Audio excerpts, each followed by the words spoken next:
My name is Elena Miller. 38. Former financial analyst. My husband Caleb was the CEO of Morgan Auto, and I believed he was a good man. He arranged a car for my father. He smiled at our daughter. He kissed me every morning. Then at his own charity gala, board members, investors, the whole room watching, he patted my shoulder and said it loud enough for everyone to hear. "Go home and rest, sweetheart. Business isn't something you need to understand." The room looked at him. Not at me. If this story is already sitting heavy on your chest, please hit subscribe and give this a like before we go any further. Drop a comment and let me know where you're watching from today. That one like? It just might bring you some good luck. He had emptied $47,000 from our retirement account, filed insurance claims in my name, leveraged our home into foreclosure without saying a single word to me until the notice was taped to our front door. And that car he gave my father. The brakes were compromised. Deliberately. I had folded my skills away for 3 years. The night I stood on that porch holding the foreclosure notice, I unfolded them. There was one thing Caleb never accounted for: I knew exactly how to follow a paper trail. The sprinklers came on at 6:15 every morning, same as always. Elena could hear them through the bedroom window, that soft, percussive hiss against the grass. Steady and reliable, the way everything in their life was supposed to be. She lay still for a moment before rising, watching the pale Houston light stretch itself thin across the ceiling, listening to the house breathe around her. Caleb was already gone. She hadn't heard him leave. She rarely did anymore. She showered, dressed in the quiet, and padded downstairs in bare feet, the marble cool against her soles even in late spring. Their home on Westbury Lane was the kind of house that photographed beautifully wide columns framing the front porch, a circular driveway edged with boxwood. A kitchen that had appeared in 2 local design features the year they renovated it. Elena had grown fond of the kitchen, especially the long island of pale quartz. The view through the window above the sink out toward the magnolia at the back of the yard. It was a real magnolia, old and heavy, the kind that dropped waxy white blossoms in May that the landscaper cursed about every single week. She made coffee the way she always made it, dark, no sugar, and set it on the island while she sorted through what had accumulated there overnight. Caleb had a habit of leaving things on that island. His cufflinks, sometimes, an open bottle of water he hadn't finished, business cards face down, as though he'd been reading them and set them aside mid-thought. This morning there was a small stack of mail he'd clearly gone through and left. A magazine, 2 circulars, and beneath them a folded envelope she almost missed entirely. It was from their brokerage firm. The kind of thing that came quarterly, standard and unremarkable, bearing the logo. She recognized immediately from her years in financial analysis before she'd stepped back to manage their household and raise their daughter, Maisie. She picked it up. The envelope had already been opened. She slid the statement out without thinking much about it, the way you do when something is already yours, already familiar. She read the cover sheet standing at the island with her coffee going warm beside her. Then she read it again. The number at the top of the page was not the number she expected. The total balance of their joint 401k was down, significantly down from what she had seen in the previous quarter's statement. She was not a woman who panicked easily. She had spent 8 years as a financial analyst at a mid-sized firm in downtown Houston. Building models, flagging anomalies, writing reports for people with far less patience for numbers than she had. She knew how to read a statement. She knew how to find a line that didn't belong. It didn't take long. A withdrawal $47,200 categorized under a code she didn't immediately recognize. Dated 6 weeks prior. Her name on the account. Her signature, presumably, somewhere in the authorization chain. She set the paper down flat on the quartz surface. Picked up her coffee. Took a slow sip. Outside, the sprinklers cut off. The yard went quiet. She was still standing there, paper in front of her, when she heard Caleb's car in the driveway.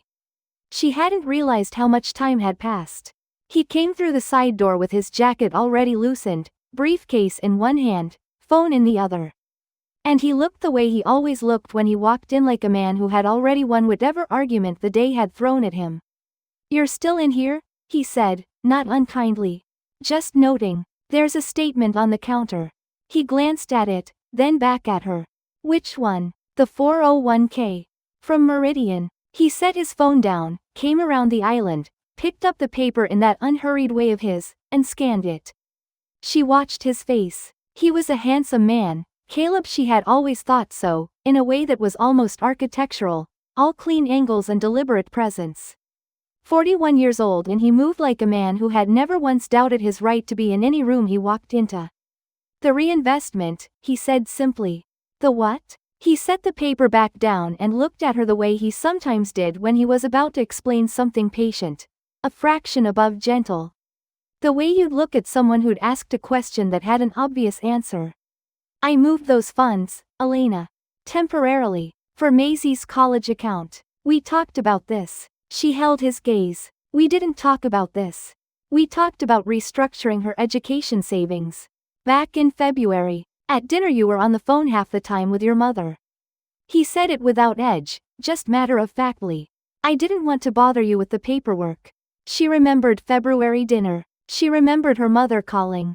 She did not remember any conversation about restructuring Maisie's education savings, and she had a very good memory for financial conversations. It was the kind of detail that stayed with her. Always had. I want to see the documentation, she said. He smiled just barely, just a flicker of something at the corner of his mouth. That might have been amusement, might have been impatience dressed up as patience. Of course. I'll pull it up tonight. You don't need to worry about it. He kissed her cheek, picked up his briefcase, and moved toward the stairs. She stood at the island after he'd gone, the statement flat in front of her. The magnolia outside releasing a single large blossom that drifted sideways in the warm air and caught against the window screen. I trust him, she thought, the words arriving in her mind the way a memorized line arrives, automatic, worn smooth from repetition. She said it quietly to the empty kitchen. I trust him. The silence that answered her felt different than usual. It felt like the kitchen wasn't agreeing with her. She folded the statement slowly and placed it in the inside pocket of her purse, not back in the mail pile. Not into the drawer where things went when they were finished with. In her purse. Somewhere she would keep it. She had been a financial analyst for 8 years. She knew exactly what it meant when a number didn't belong and the explanation given for it was vague. She knew what it meant when the person you asked didn't offer documentation but instead offered reassurance. Reassurance was not documentation. Reassurance was just words arranged in a particular order. Words cost nothing. Her coffee was cold by now. She poured it out and made a second cup, standing at the sink, looking out at the magnolia. Their life on Westbury Lane was a beautiful thing to look at. The lawn in late spring, the broad columns, the way the evening light hit the house from the west and made it glow like something on the cover of a magazine. She had been proud of this house. She had believed in the life they'd built inside it, dinner parties and school pickup and holiday cards and all the small, reliable structures that told you that you were safe, that you were planted in something solid. She stood at the sink for a long time, looking at the yard. The sprinklers came back on. The water hit the grass in that same steady rhythm, and Elena watched it, and somewhere beneath the domestic quiet of the morning, beneath the coffee smell in the warm Houston air and the sound of Caleb's shower running upstairs, something she had not yet put a name to was beginning to move. Slow and cold, like groundwater rising. Like a question she had been not asking for longer than she knew. She pulled the statement from her purse and looked at the number again. $47,200. She put it back, picked up her coffee, went to get Maisie up for school. The call came on a Thursday morning, just after Elena had dropped Maisie at school. She was still in the car, idling at the light on Bel Air, when her phone buzzed against the center console. Her father's name on the screen.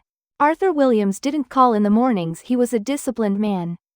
A creature of evening routines and Sunday check-ins. A retired federal agent who had spent 30 years of his life learning that unnecessary communication was a form of carelessness. When he called on a Thursday morning, she answered on the first ring. Dad. His voice, when it came, was not the voice she expected. Arthur Williams had a voice like a river stone, smooth from decades of use, dense with quiet authority.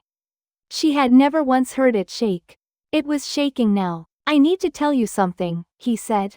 And I need you to stay calm while I do.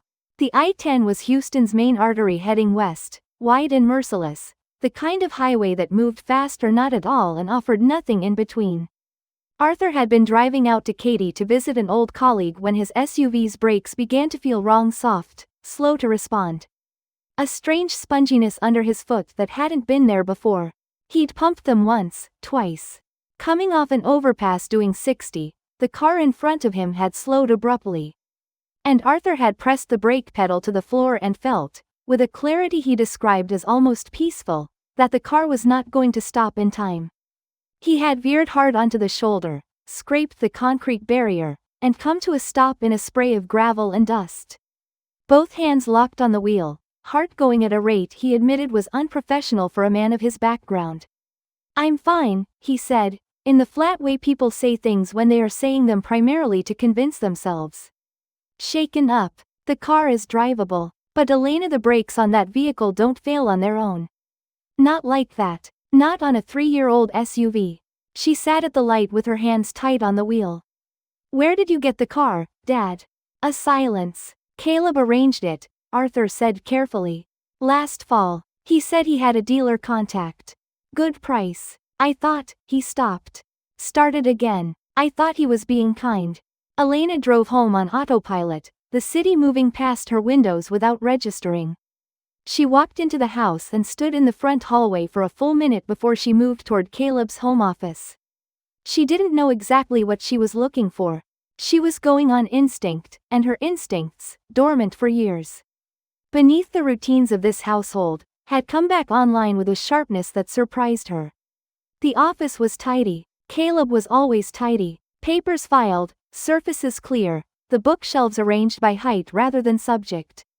She went through the filing cabinet methodically, the way she used to go through client files, quietly, thoroughly, not rushing. Near the back of the third drawer, tucked behind a set of folders labeled with Morgan Auto's quarterly projections, she found an envelope from their insurance provider. She had never seen it before. She pulled it out. It was an explanation of benefits. Her name at the top of the page. A date from 8 months ago. A medical procedure, an outpatient surgical consultation that had, according to this document, been filed and paid out. Elena stared at the line items for a long moment. She had not had a surgical consultation 8 months ago. She had not had any medical procedure in the past 2 years that would have generated this paperwork.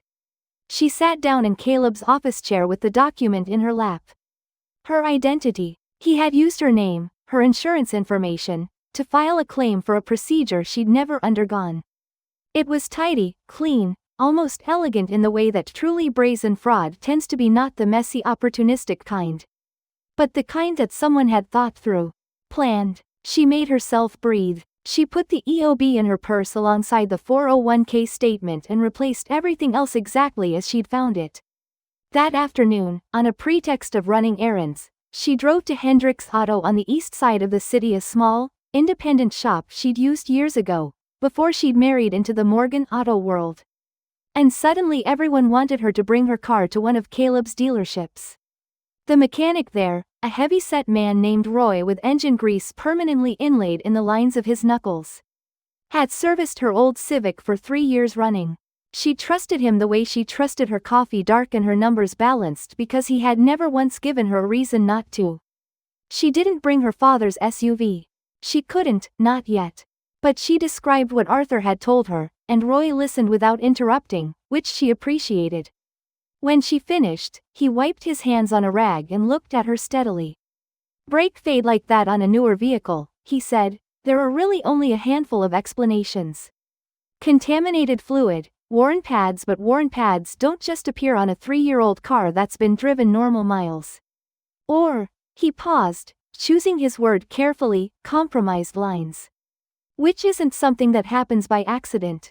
"What do you mean, compromised?" "I mean someone got under there." He said it simply, without drama, because Roy was a man who dealt in mechanical facts, not in what those facts implied about the people involved. Silt packed into the chassis, slow corrosion seeded in the right place. You do it right and it looks like wear. Takes some time to develop, but it develops. Elena looked at him. "Bring the car in," he said. "Let me look at it properly." She drove home through the early Houston evening, the freeway going amber in the low sun. And she thought about her father's voice on the phone that morning, that shake she had never heard before and hoped never to hear again. Arthur Williams, who had spent his career putting dangerous people in rooms they couldn't leave. Who had survived things she only knew about in the abstract because he had always protected her from the specifics. Arthur, who had pressed the brake pedal to the floor on the I-10 and felt it give way beneath his foot. 3-year-old SUV. Good price. Caleb arranged it. She thought about the $47,200. She thought about the EOB with her name on it. She thought, is my father's life just a line item in his ledger? The thought arrived fully formed, clinical and cold, and it horrified her, not because she wanted to think it, but because it didn't feel irrational.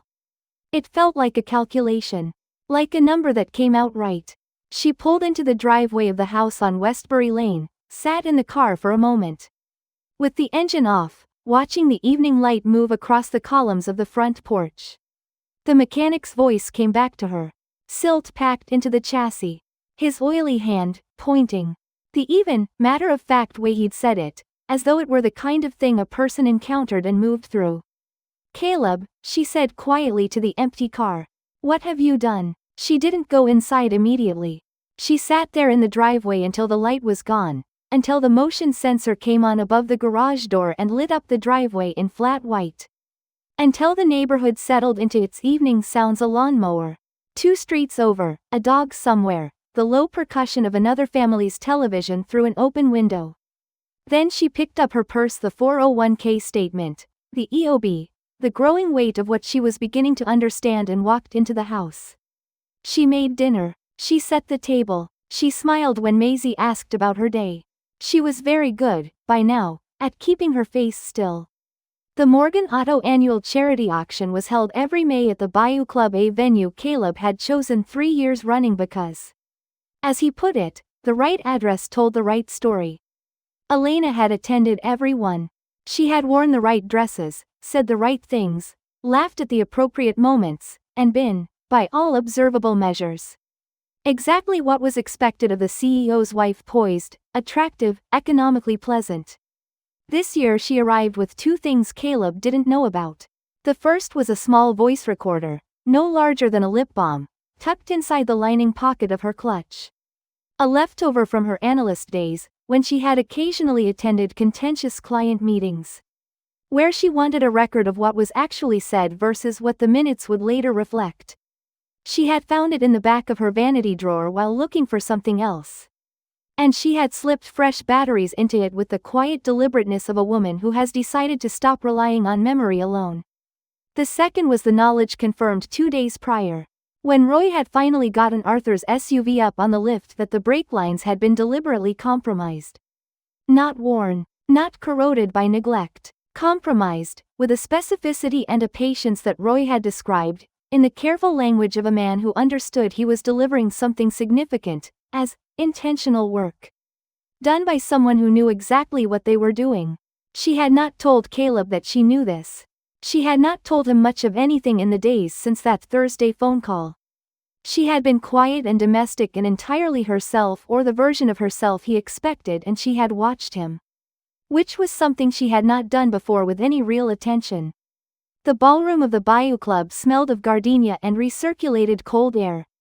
And the particular cologne of men who had decided that success was a thing you could smell on a person. The room was full of them tonight: dealers, investors, local politicians. The outer rings of Houston money that circled events like these, hoping for proximity to its center. Caleb was the center. He always was. She watched him work the room the way she had watched him 100 times before, and saw, for the first time, the mechanism behind it, the precise calibration of warmth, the way he angled his body toward whoever he was speaking to, the way his laugh arrived exactly 1 beat after the other person's, just a half second behind, as though it were genuine response rather than strategic echo. She accepted a glass of wine from a passing tray and moved toward the periphery of the room. It was during the pre-auction cocktail hour that she saw it. Caleb had moved toward the far end of the room, past the silent auction tables, toward the corridor that led to the venue's secondary bar. He was with 3 men she didn't recognize, not the usual board members or the finance people she'd been introduced to at previous events.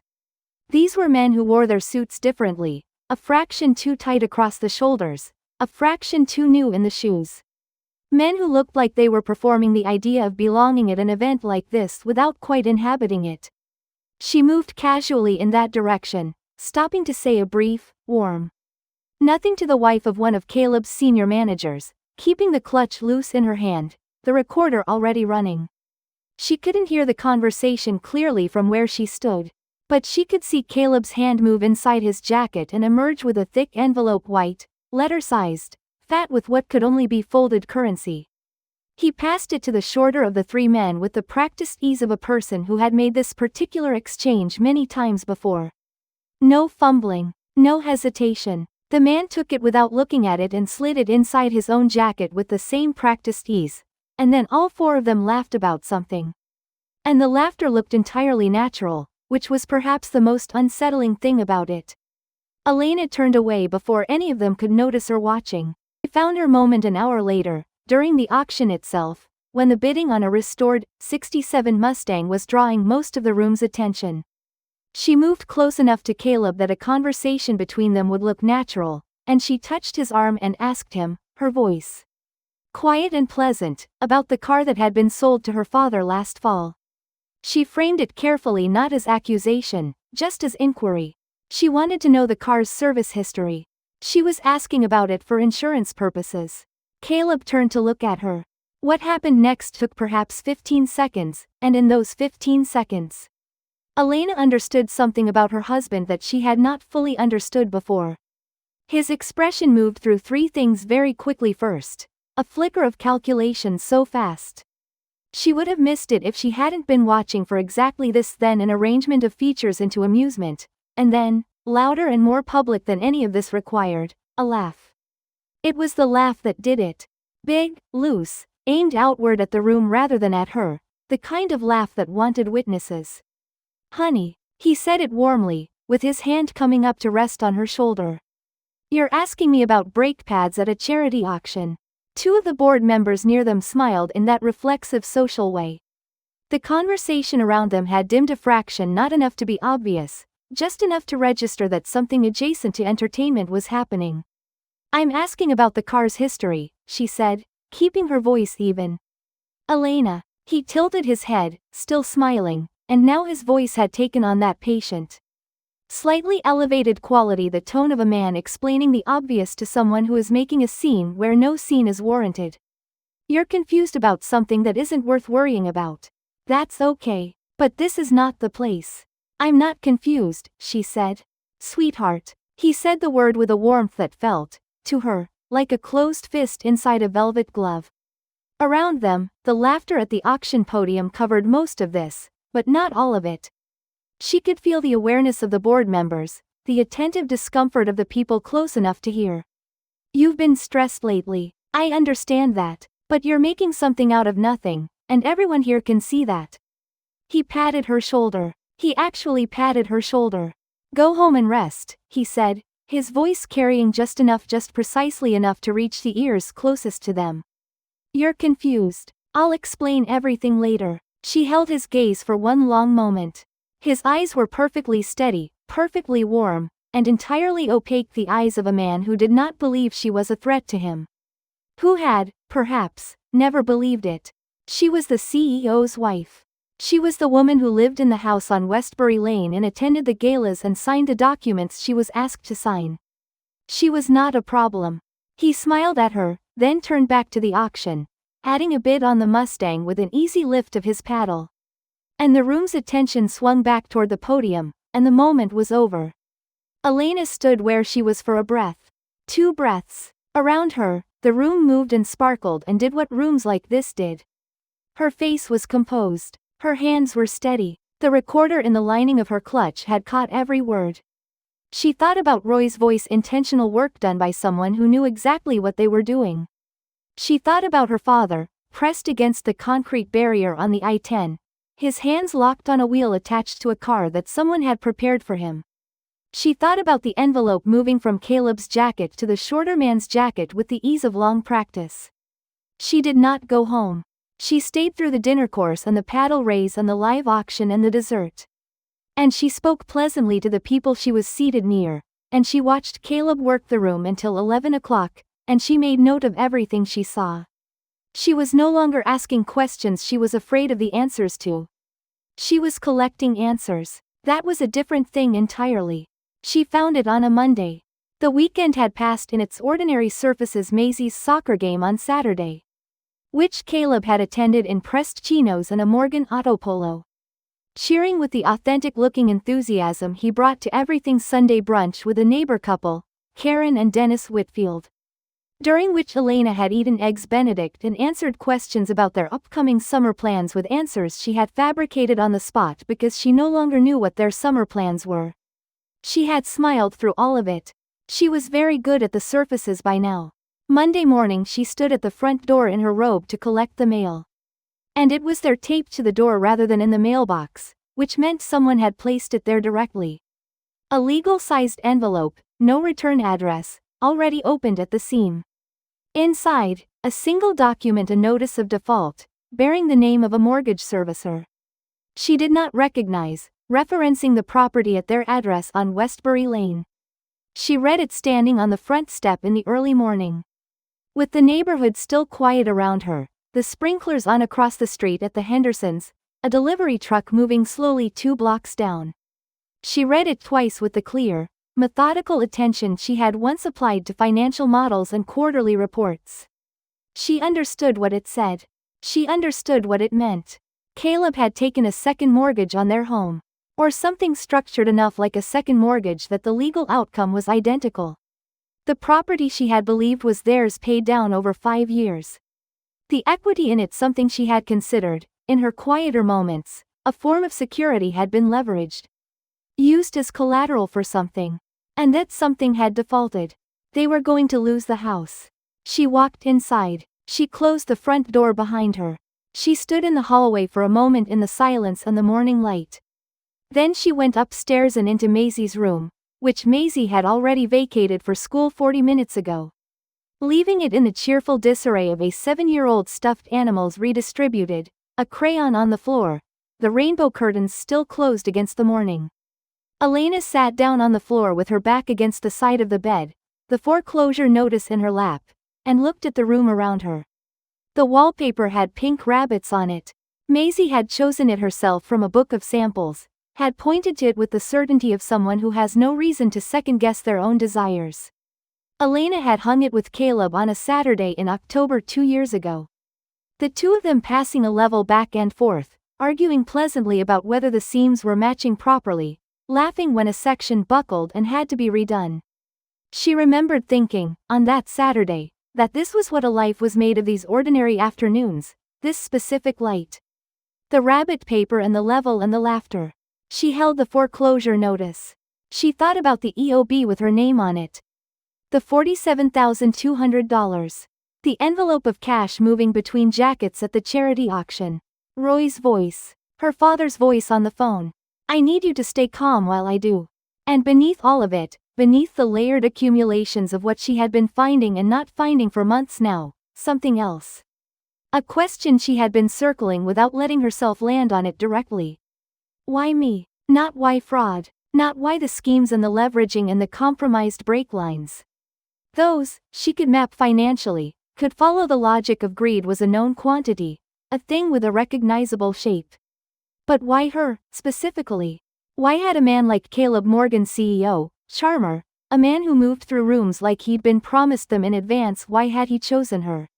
What had she offered him, beyond the obvious, beyond the house and the accounts and the clean professional history she brought to the marriage? She sat with the question. The rabbits on the wallpaper looked back at her with their small, painted eyes. She thought about her father. She thought about the way Caleb had spoken of Arthur when they were first dating, with a careful neutrality that she had read at the time as respect for her relationship with her father, as a man being conscious of not overstepping. She thought about how, in 3 years of marriage, Caleb had never once visited Arthur without her present. How, when Arthur had called in the early months of their relationship with his measured, unhurried questions. The kind of questions a retired federal agent asked when his daughter brought home a man he didn't know. Caleb had deflected each one smoothly, warmly, without ever quite answering them. She thought about the car. A car that Caleb arranged. A good price. An act of generosity toward her father that she had watched and felt grateful for, had looked at Caleb over dinner that night with something that she recognized now as having been the last fully uncomplicated version of the feeling she'd called love. She had thought, he's good to my father. This is who he is. The notice of default crinkled under her hands as she pressed them flat against it. He was never good to my father. The thought arrived with a quietness that was somehow worse than if it had arrived loudly. He was setting him up. She didn't cry, not yet, not quite. She was too far inside something for tears. The way a person in very cold water stops feeling cold after a certain point and instead feels a dangerous clarity. She thought, I've been a prop. I have been furniture in a plan I never knew existed. She thought about the signature on the 401k withdrawal, the one she had never given. Her name, reproduced. Her existence as an element to be deployed. The CEO's wife, with her clean credit history and her professional background and her trusting, domestic life, so well maintained, so genuinely believed in. How long? She sat on the floor of her daughter's room and worked backward through 3 years of marriage. And asked herself how long, and the answer she arrived at was from the beginning. From the first night, the first conversation, the first carefully calibrated moment that had felt, at the time, like meeting someone who simply knew exactly who she was. He had known exactly who she was. That part was true. He'd simply known it for different reasons than she'd imagined. She was 38 years old. She had a daughter asleep, at school. Maisie was at school and a house. She was about to lose and a husband who had never been her husband in any way that the word actually meant. The street lamp outside was still on, pale against the morning light that was coming through the rabbit curtains in pink strips. She fixed her eyes on it the way a person fixes their eyes on a fixed point when the room is tilting. It was the only steady thing. She let it be steady. I have nothing left to lose. The thought was not despair. Or it started as despair and crossed over, in the few seconds between the thinking of it and the full settling of it, into something else. Something harder and colder and much more useful than despair. Because nothing left to lose was not an ending. It was a condition. And conditions could be worked with. Conditions could be leveraged. She had been a financial analyst. She understood leverage. She sat on the floor of Maisie's room for a few minutes more, until the light had changed. And the neighborhood sounds had sharpened with the morning's full arrival, and then she stood up, smoothed her robe, and picked up the foreclosure notice. She placed it in her purse with the other documents. Then she went to make herself a second cup of coffee, and she stood at the sink looking at the magnolia, and she began to think. Friends, we need to pause here for just a moment. In just 4 sequences, we've watched Elena Miller's carefully constructed world come apart. Piece by piece, document by document, and what makes her story so devastating is how quietly it happened. There were no dramatic confrontations, no sudden explosions. Just a 401k statement on a kitchen island. A father's shaking voice on a Thursday morning. A charity auction and a fat white envelope. And then a foreclosure notice taped to the front door of the house she thought was hers. Elena trusted. And someone who shared her home and her daughter and her bed built an entire architecture of harm on the foundation of that trust. But here's what I want you to hold on to as we continue. Elena isn't just a woman who was deceived. She is a woman who is starting to see clearly. And there is nothing in this world more dangerous to a man who has built his power on someone else's blindness than the moment that person opens their eyes. Stay with us. Because what comes next is where Elena Miller stops being a victim and starts being something else entirely. She remembered the day they met clearly now. She had not let herself remember it, not fully, not with the analytical attention she was currently applying to everything, because memory of that kind was the kind that hurt in ways she hadn't been ready for. But she was ready now.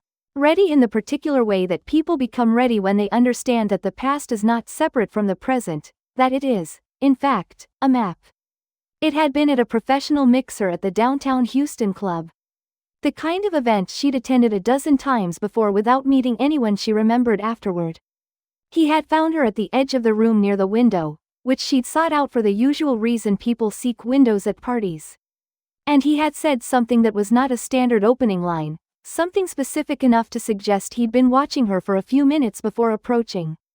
She had thought, at the time, that it was charming. That it indicated interest and attention. She understood now that it indicated preparation. He had been exactly what she would have asked for, if she had made a list. She had not made a list. She had simply fallen into the clean, managed warmth of him and believed it was luck. He had known her father's name before she told him. She remembered this now, the moment in their third or fourth conversation when Arthur's name had come up, and Caleb had said it a half second before she did. The way you'd say a word you're finishing rather than learning for the first time. She had not noticed it then. She noticed it now. She sat at her kitchen table in the afternoon, quiet, Maisie at school, the house empty around her, and she turned the thing over. Her father, a federal agent for 30 years. A man whose career had consisted, in large part, of putting other people's fathers into cells. Whose father had Arthur put away? She went to her laptop. She spent 2 hours in publicly available court records and old news archives. Searching methodically with the focused attention of a woman who had spent the better part of a decade building financial models. She was not looking randomly. She was following a thread: Caleb Morgan's name, Morgan Autos Incorporation. History, and the gap years, the time between his mid-20s and the founding of the dealership that had always been vague in the stories he told about himself. She found it in the archived records of a federal fraud case from 20 years prior. The defendant's name was Raymond Morgan. The charge: organized insurance fraud, operating a chop shop network across 3 Texas counties. Selling vehicles with falsified histories to unsuspecting buyers. The case had been built over 18 months by a federal investigative team that included, in the listed personnel, one special agent, Arthur T. Williams. Raymond Morgan had served 11 years. She sat with this for a long moment, the screen's light cool against her face in the afternoon stillness. Raymond Morgan's son would have been approximately 20 years old when his father went to prison. 20 years old, and watching a federal agent dismantle his father's life and take it apart piece by piece in a courtroom. Put it into evidence, build from it the structure of a case that resulted in over a decade of separation, loss. Whatever else 11 years in a federal facility did to a family and to a 20-year-old boy watching from the gallery. She thought about a pill organizer she had found in Caleb's briefcase roughly 18 months into their marriage. She had opened his briefcase looking for a pen, a completely innocent, domestic reason, and found it tucked in the inner pocket. Small, weakly labeled. She had assumed medication. He'd mentioned, vaguely, a back issue, something from an old sports injury. She had not asked further because she had been a wife who did not pry, who trusted, who gave the benefit of the doubt as a matter of marital policy. She understood now that the pill organizer was probably not for a back injury. It was for sustained performance. For maintaining the long, patient architecture of a plan that required consistency across months and years. The controlled, daily management of the chemistry of someone who was operating at a constant low-level intensity that the human body was not designed to sustain without assistance. He had been on since the beginning. Not just present on, running. Every word, every laugh, every perfectly timed act of generosity toward her father, a gift of a vehicle. How kind, what a thoughtful son-in-law engineered from a place of cold, 2-decade fury. She closed the laptop. Outside, the magnolia was still. The afternoon had gone bronze and quiet. She sat at the kitchen table and felt the sadness move through her like a wave, genuine, real. The sadness of a woman who had loved a person who had never existed. That was the particular grief of it, not just what he had done, but that there had been nothing there to begin with. No Caleb to mourn, just a performance, sustained, and her own willingness to believe in it. The sadness lasted maybe 90 seconds. Then it was replaced by something cleaner and colder and considerably more useful. The kind of clarity that arrives when emotion burns off and leaves the essential shape of a thing exposed. He had built his plan on the assumption that she was exactly what he had chosen her to appear to be: domesticated. Trusting, financially competent enough to provide cover but not competent enough to see through him. A woman who had set down her professional skills when she'd entered this marriage and had not, until now, picked them back up. He was wrong about that. She had been a financial analyst for 8 years. She knew how to find a fraudulent line in a complex document. She knew how to follow money. She knew how to build a case from a paper trail. And she knew, sitting at her kitchen table in the bronze afternoon light, exactly what she was going to do next. The rain came in from the Gulf on a Wednesday evening and turned Houston into a gray curtain of wet streets and flooded underpasses. The kind of rain the city absorbed with the resigned familiarity of long habit. Elena drove through it in a car she'd rented under a pretext she'd offered to Caleb as a dental appointment. Navigating by memory to a diner on Telephone Road that had been there since the 80s and probably would be there after the rest of the city had changed around it 3 more times. Nadia Torres was already inside, sitting in the back booth with a cup of coffee. And the particular expression of a woman who had been told this was urgent and had decided to believe the person who said so. They had worked together for 4 years at the firm, Nadia in forensic accounting and Elena in financial analysis. And they had been the kind of colleagues who lunched together without needing a calendar event, who forwarded each other articles they thought the other would care about, who knew things about each other's lives that lived below the professional surface. When Elena had left the firm after marrying Caleb, Nadia had been the person at the farewell lunch who had pulled her aside and said quietly, "Carefully, are you sure about this?" Not about Caleb specifically, just about the leaving, about the setting down of the work. Elena had said yes. She had been sure. Nadia did not say "I told you so" when Elena slid into the booth across from her. She looked at the folder Elena placed on the table between them and then looked at Elena's face and said, "How bad?" "Bad," Elena said. She laid it out the way she would have laid out a client presentation, methodically, sequentially, without editorializing. The 401k withdrawal. The EOB with her name on it. The notice of default. Roy's findings on the brake lines. The charity auction and the cash envelope. Raymond Morgan and the federal case and Arthur Williams's name in the case personnel. Nadia was quiet through all of it. She was a very good listener, which was one of the reasons she was very good at her job. She didn't interrupt or reframe or try to help the story along. She just listened, and her eyes moved from Elena's face to the documents and back again. With the specific quality of attention that Elena recognized from their years working together, the look of someone whose internal machinery was processing at full speed while the external surface stayed still. "The offshore accounts," Nadia said when Elena finished. "You said you think he's been moving money offshore. Through Morgan Otto's books? Through a secondary LLC. I found references to it in some documents, partial references, the kind you get when the person filing them knows what they want obscured." She slid a page across the table. "I can't complete the trail from what I have. But I think you can." Nadia looked at the page for a long moment. Then she folded her hands around her coffee cup. "This is going to take some time. I know. And I need to be very careful about how I do it. Because if it goes where I think it's going to go, we're not just talking about a private civil matter." "No," Elena said, "we're not." The rain ran down the diner's windows in long, wavering lines. 2 tables away, an older couple ate pie in companionable silence. The counter stools were half occupied, people sheltering from the weather, conversations low and comfortable. None of them looking at the 2 women in the back booth with a folder between them. "Okay," Nadia said, "send me everything you have." The dumpsters behind Morgan Otto's main dealership on the Southwest Freeway were industrial-grade tall gray containers that served the shop floor and the administrative offices, emptied on Tuesdays and Fridays by a private service.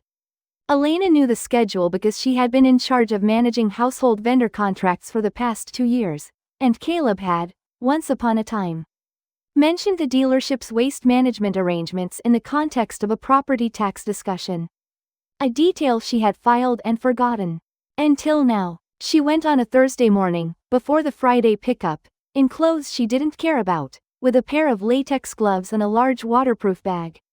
She was not a person who had ever gone through a dumpster before. She was not squeamish about the reality of it. She had made a decision and the decision had requirements, and she met the requirements without drama. What she found filled most of the bag. Morgan Otto's administrative shredder, she had concluded from the size and pattern of the strips, was a basic cross-cut model thorough enough for casual privacy. Insufficient for anyone who wanted to reconstruct a document with patience and clear tape and a flat surface. She spent 3 evenings at the kitchen table after Maisie was asleep, working in the lamplight with the focus she used to bring to client reconciliation work.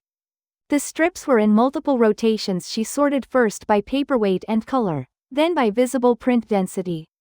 It took time. It required the particular tolerance for tedium that good analytical work always required, and which she had once considered one of her professional strengths and had not tested in some years. On the third evening, she had enough of one document reconstructed to read its essential content. It was a manifest, a vehicle manifest, formatted like a dealer inventory document but listing vehicles whose VIN numbers, when she ran them through a public database later that night, on her laptop, came back either as flood-damaged cars that had been reported, totaled and removed from registered inventory, or as vehicles with previously salvaged titles that had since been cleaned. 14 vehicles listed, dates, names of buyers, selling prices that suggested premium positioning for vehicles that had, according to their actual histories, been worth a fraction of what was paid. Her father's SUV was on the list. Third from the top, 14 cars, 14 buyers who had paid full or near full price for vehicles that had been compromised, repaired to passing appearance, and sold with falsified histories. 14 people who had driven away in good faith from a dealership with a polished showroom and a CEO who shook hands with warmth and specificity and told every customer exactly what they most wanted to hear. And Arthur Williams, 68 years old, a retired federal agent, driving a 3-year-old SUV he'd been told was sound, pressing the brake pedal to the floor on the I-10 at 60 miles an hour. She looked at the list for a long time without moving. The house was completely quiet around her. The lamplight was warm and steady and made the kitchen feel small and safe, which it was not, which she knew now it had never been. She thought about Caleb at the charity auction, the easy laugh, the patting of her shoulder, the warmth in the word sweetheart deployed as a weapon. She thought about the man she had believed she knew, whose favorite coffee order she could recite, whose morning routine she could map to the minute. She thought about the way he had arranged the sale of a compromised car to her father and then attended Arthur's fundraiser for speedy recovery with a champagne glass in his hand and a toast on his lips. The anger, when it came, did not come as heat. It came the way very cold water comes, sudden and total and clarifying, a full-body shock that left the senses sharp and the mind absolutely clear. She pressed both palms flat on the reconstructed paper and looked at the list of 14 names. "You won't leave this city a free man, Caleb," she said to the quiet kitchen. Her voice was completely steady. She reached for her phone and sent Nadia a message. "I have the manifest. All 14 vehicles. We need to call the FBI." Then she carefully placed the reconstructed pages in a folder, labeled it in her clean analyst's hand, and added it to the stack. The FBI's Houston field office had a conference room on the 4th floor that smelled of industrial carpet cleaner and recycled air. The kind of room that had heard a great many serious conversations and retained nothing of any of them except its own functional blankness. Elena sat at the long table across from 2 agents, a senior agent named Marsh and a younger one named Delgado, who took notes with a precision that reminded her of herself at 26, and she laid everything out on the table between them. Not figuratively, literally. The 401k statement, the EOB bearing her name and a procedure she had never undergone, the foreclosure notice, the reconstructed manifest from the dumpster, carefully remounted on backing paper and sealed in an acetate sleeve. Nadia's forensic accounting summary, 12 pages, documenting the offshore LLC structure, the movement of funds from Morgan Auto's operational accounts through 2 shell entities and into accounts in the Cayman Islands that Nadia had traced with the methodical fury of a woman who had once spent 3 months entangling a client's embezzlement scheme and had found she was very good at this particular kind of anger. Roy's written assessment of Arthur's SUV, signed and notarized. The voice recording from the charity auction, Caleb's voice, warm and carrying "You're confused, go home and rest," which the agents listened to twice. Agent Marsh was a compact, gray-haired man, with the listening habits of someone who has spent decades in rooms where the quality of attention could determine outcomes. He did not rush her. He asked his questions at the end, not the middle, and his questions were precise and unemotional. And she answered every one of them with the same precision she had brought to 8 years of financial analysis and to the 3 weeks of careful, methodical evidence collection that had preceded this meeting. When they were finished, Marsh looked at the documents on the table for a moment, then at Elena.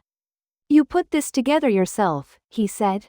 "Not a question. I was a financial analyst for 8 years," she said. "Before." He nodded slowly. "Before." There was in that exchange, brief as it was, businesslike as it was, something that she held onto afterward. Not sentimentality, just the recognition that what she had done in the past 3 weeks was real and solid and sufficient. That she had not needed rescue. She had built the case herself, from inside the wreckage of what the case had made of her life. And she had brought it here and set it on a table, and it was enough. The FBI gave Caleb 3 weeks of rope. Elena used those 3 weeks to move Maisie, quietly and without drama, to her mother's house in Galveston under the pretext of an extended spring visit. She told Maisie they were going to spend time with Grandma Ruth, and Maisie, who was 7 and loved the beach, accepted this without suspicion and asked if they could look for sand dollars. Elena said yes. She packed Maisie's rabbit stuffed animal and 3 weeks of clothing and drove her to Galveston on a Sunday morning, and she did not cry on the drive back to Houston.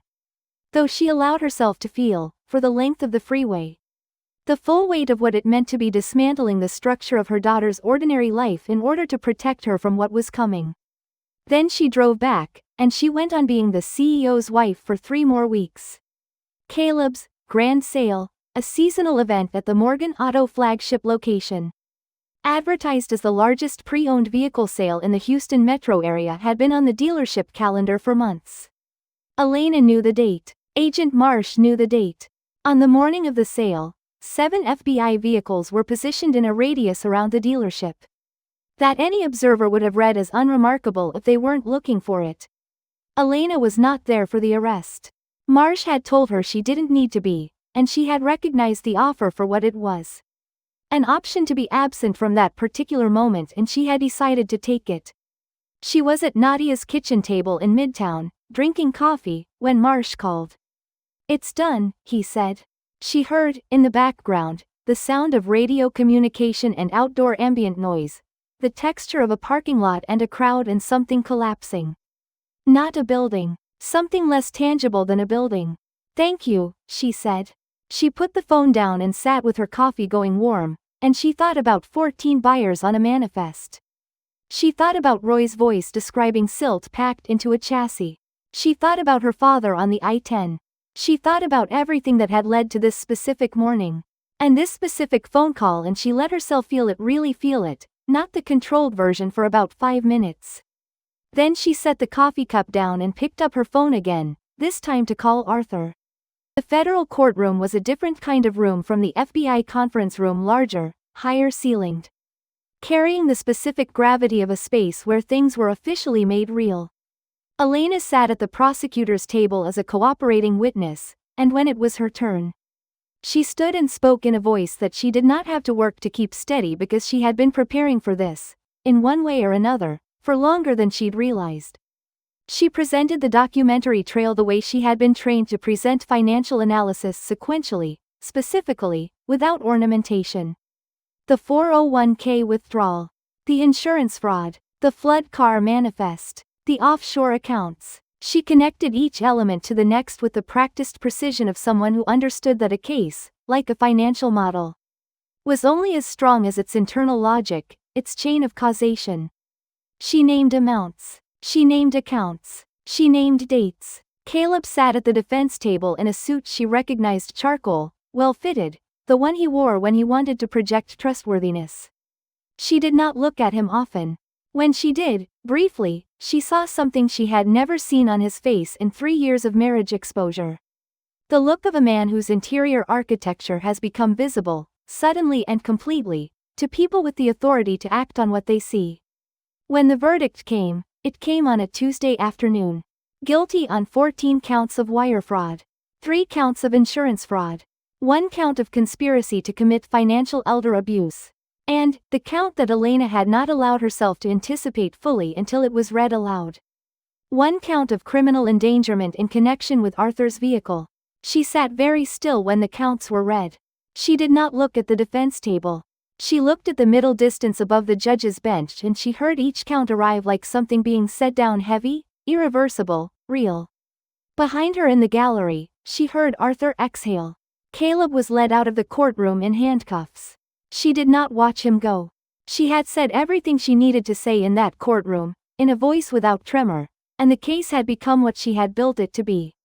She turned to the prosecutor, a woman named Chen who had the focused calm of someone who did this for 30 years and still cared about each case, and she said, quietly, today.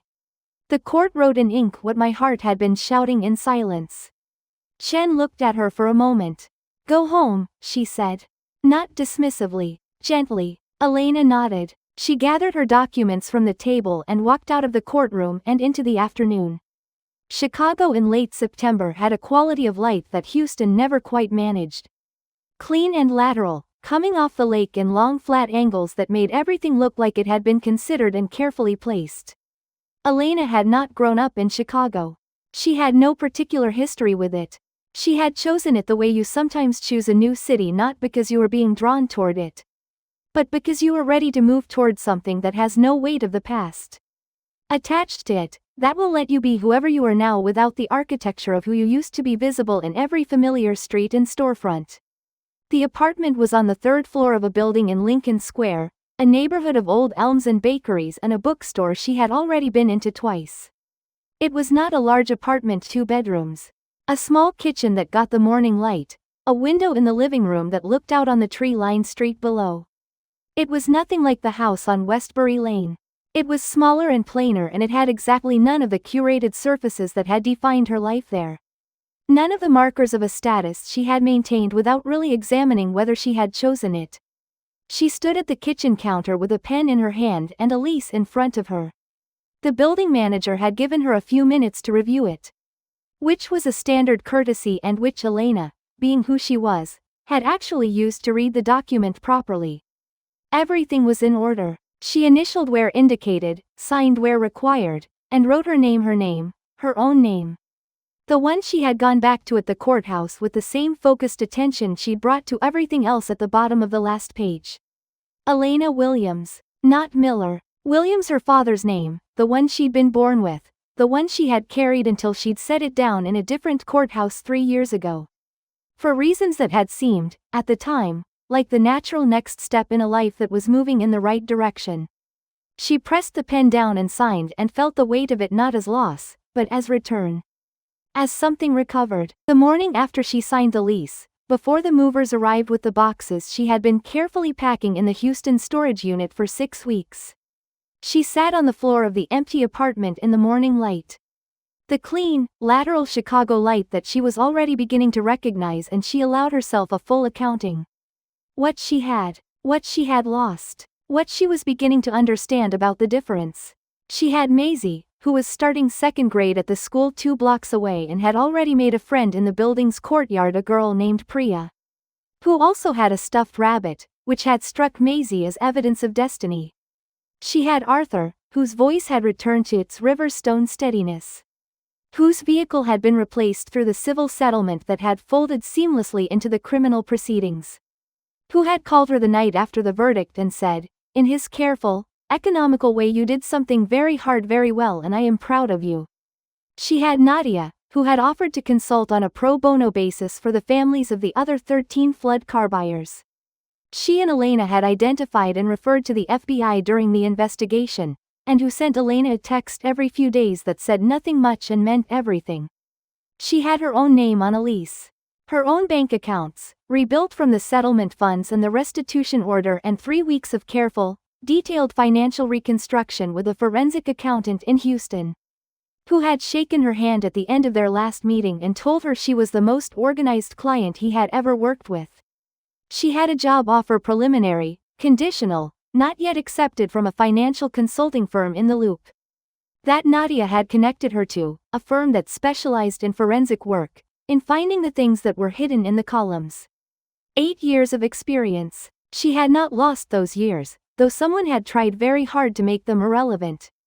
She had lost the house on Westbury Lane, the gala invitations, the Houston address, and the curated life, and the man who had been her husband in the legal and domestic sense only, never in the actual one.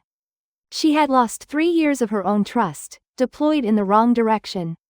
And she would not pretend otherwise, because pretending otherwise was the kind of small dishonesty she could no longer afford the version of the future she had believed she was building. The Saturday afternoon with the rabbit wallpaper and the level and the laughter. She had lost that. She let herself hold the loss for a moment. Then she thought about Maisie and Priya and the coincidence of 2 stuffed rabbits.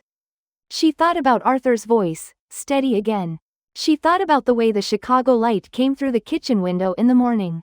The movers arrived at 10. Elena directed them with the same measured efficiency she brought to everything. This goes here, that goes against that wall.